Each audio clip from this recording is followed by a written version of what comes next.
गोटस्कर म्हणून हे बघा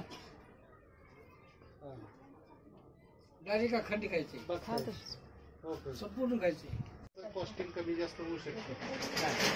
साधं बांधकाम करायला गेलं तर खर्च कमी येतो, पण जर तुम्ही आता आम्ही आंबेगावमध्ये जे केलंय ना त्यामध्ये खर्चिक आहे ते थोडंसं, कारण त्याला पॉलिशिंग वगैरे त्या क्रिया येतात, त्यामुळे त्याचा खर्च वाढतो.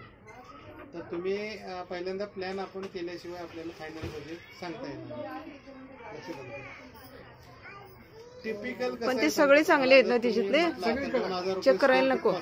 सुरू होतो कारण तिकडे चिरा महाग, इकडे आम्हाला 1800ला परवडतं, पण तिकडे चिरा महाग मिळतो. तुम्हाला चिरा आपल्याला एक रत्नागिरीमध्ये मानावं लागेल असं करायचं.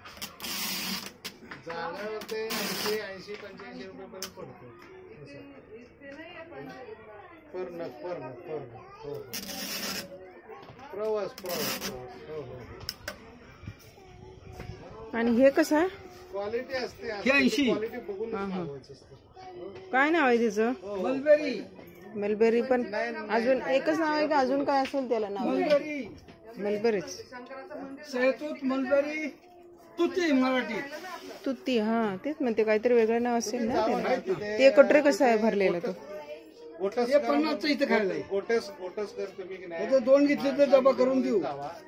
कसे देणार? एक कसं लागतंय बघते आधी त्या. मुरबाड वरून की नाही, हा मुरबाड वरून जवळ आहे, आंबेगाव विचारा.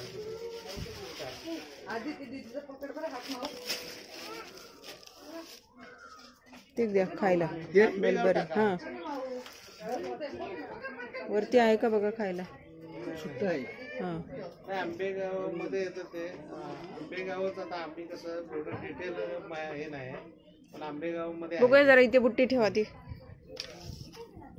एकच घेते मी. हा एकच घेते, ठेवा इथे. हा मसा रोड वरच आहे राईट साईडला तिथे. हो मलबेरी. मसा रोड पासून 6 किलोमीटर वरती आहे. डेपो क्रॉस केलं. हो डेपो क्रॉस पुढे. हो वळला बरोबर. हा तिथं विचार